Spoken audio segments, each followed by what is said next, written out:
What's up? I got a new phone.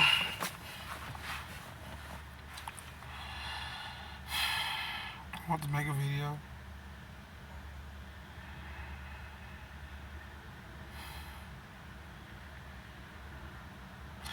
I want to make a video talking about lostness.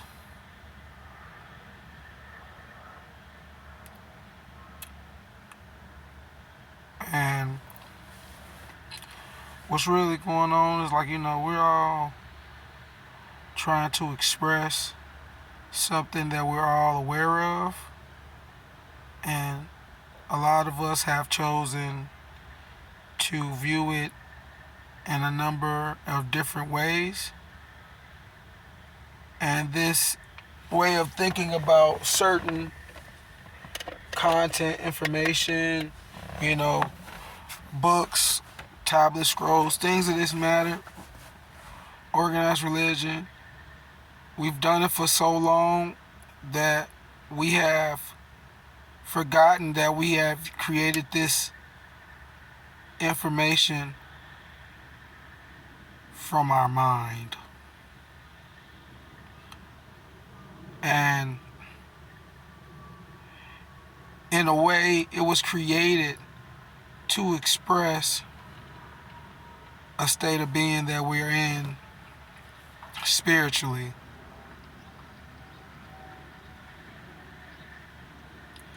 And so it makes it difficult to do this because a lot of the things that we might refer to or use as references to the internal world is really doesn't have any tangible evidence in this physical world unless you know what you're looking for. But going back to what I said, a lot of us we've been doing these same dogmas, these same thoughts, streams of thoughts for a long time, and people are starting to defend these things as the end all be all. And I'm here to try to tell you that, I'm trying to tell people, but only certain people it's really catching on. I'm here to tell you that it's not what you do, it's how you do it. I'm here to tell you that the way you're going about the information that you guys have from all of these eons and thousands of years, however long it's been, you're not understanding that what you are looking at is a diagram of who you are, eternally and externally, how you came into being. But it's trying to explain to you this from a spiritual space, which once again, oftentimes does not have tangible evidence if you don't know what you're looking for in the physical world. So we often get lost in golems, mindsets, and acceptance of environments that we are not allowed to access the actual space that created these stories, allegories, myths, and legends that we have. No one's able to get back into the space anymore because they're so focused on the content. Which there's nothing wrong with that, but there is a time and a place for everything. And so, enter and understand that is what you've been taught to do your entire life. And so when you're taught something or you have been accustomed to something your entire life, it makes it really hard for you to, switch it up. It's even harder to completely change, to go from one polarity to another polarity, or go to one stream of thought to another stream of thought. It's really hard because just like within diets, there are certain things that does cannot coexist with certain lifestyles. And if you do too much of one thing, it will no longer be the lifestyle that you are claiming to be living. Follow me?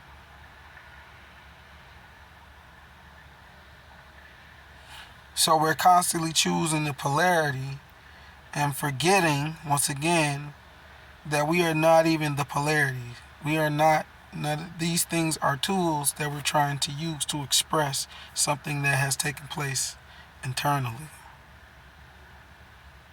So you're fighting over books, you're fighting over diets, you're fighting over race, you're fighting over nonsense. And you're doing nothing but locking yourself down. That's all you're doing. You're locking yourself down and you're limiting yourself to the possibilities. You want to get into a state of knowing, you want to get into a state of prediction, coincidence or synchronicity. You want to get into that state, you have to be in the space. You want to see those things take place in your life, you have to be in the space where you are actively producing that in your space. It's that easy. But you cannot do that if you have certain mental blocks up. Because you'll be trying to manifest something, and as you're manifesting a predictive program or a preset program that you have gotten from TV or whatever the hell you got something from out here somewhere, will go against the energy you're trying to build or the mindset that you're trying to build. You feel me? It is going to go against it, and it's going to make the energy go right back down.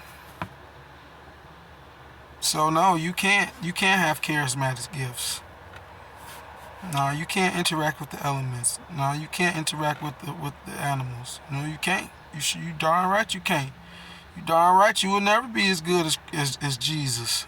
You're right. You can only wish to be. Because that's what you said you can do. You said that you ain't nothing. You said you're just this body. So that's what you believed, and that's what you believe. That ain't what I believe. If that's what you want to believe in, that's what you want to believe in. It ain't what I believe in. I say that, you know what I'm saying? You feel me, though? I don't believe in that. I believe you, but I don't believe in that. I don't want to be in that. I don't want to be in that state of mind. I don't want to be in that space. Because that space is limiting. The space I'm in, I can have so many thoughts come to me, and by just looking at the thoughts and looking at the possibilities, I can somewhat predict the future. Not really predict, but it's just based on seeing all these different outcomes, right? And then just watching what they do. And then based on what they do, it's only certain conclusions you can come to. It's like the same thing, when you have a conversation with somebody and then you try to convince yourself that they didn't do what you thought they did, or they didn't say what you thought they said. So you probably be like, oh, he ain't mean it like that, or she didn't mean it like that. And then you start thinking about how they were actually talking, and then you and yourself, you and your spirit, you and your higher self, you and your God sitting there, you be sitting there like, nah, man, but he couldn't have, or she couldn't have meant it like that. It had to be meant like this, because if it was meant like that, she wouldn't have said that. He wouldn't have said that. She would have said this. That's what I'm talking about. That's a micro thing of what I'm talking about right there. As far as being able to predict, quote unquote, predict the future. That's what I'm talking about. It's just like, you know the scenarios. It's not really predicting. Well, it's predicting, but it's not telling the future. I'm not creating the future. The future is laying itself out to me before it actually manifests. I can see the particles of the future before it becomes the wave. And because I can see the wave in its particle state, I'm able to even pinpoint what's the possibility of the overall energy within the wave, if you follow me. That's it. Everybody can do that though. Just like nigga, you see something happen so many times, bro. You know when something is going to change. You go through the same thing every day, and you hear people talk a certain way. You know when they mad and when they not mad. You know what I'm saying? It comes from consistency, you know, or repetition. Repetition. It comes with repetition. The more you do something, you can you know what to do and what not to do. And it's because based on previous experiences, you already know a lot of the outcomes. That's it. That's called being quantum. That's quantum. They just gave y'all a big fancy word and y'all hear quantum and y'all think y'all gotta have like some machine or tesseract or some shit like that, but you are the tesseract. Oh, my bad. They don't tell y'all that. You know what I'm saying? So we get lost in a lot of this stuff that we've been taught for all these years, and it's not that it's wrong, it's that your starting point or your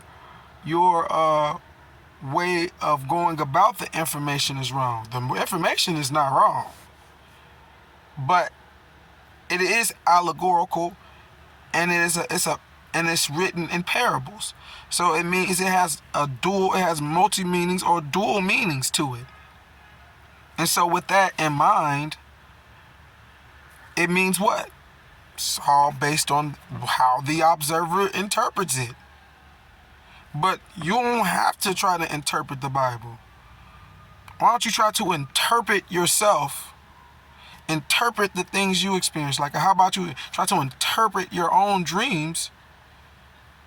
Maybe then when you go to these other Bibles or these other holy scriptures, tablets, Qurans, you know, Torahs, things like that, the Torah, and you know, all these different things, maybe you will see exactly what they talking about. And maybe it won't sound like gibberish to you. But you know, you'll be in the space. You at that point you would have been in the space they were in to create it. Because you would have created one yourself. Or you would have had a relationship with God that you built on your own. It wasn't built with the book. You weren't taught about God. You already knew of God, and the book just gave you more clarification that what you experienced with your relationship with the Creator was real. But that don't mean that everything in the book is right and exact. It's just a tool. It's because it's talking about you. That's it. All of it's talking about us and what we're supposed to be doing. And that is dealing with different things mentally and physically. But on the spiritual level, you're supposed to be activating. You're supposed to be activating. When I say activating, you're supposed to be getting back to the ways that I'm talking about now. Because in this space, you can be in the space where you will see past lives. If they're yours, it might be an actual ancestor. You'll be able to see these things.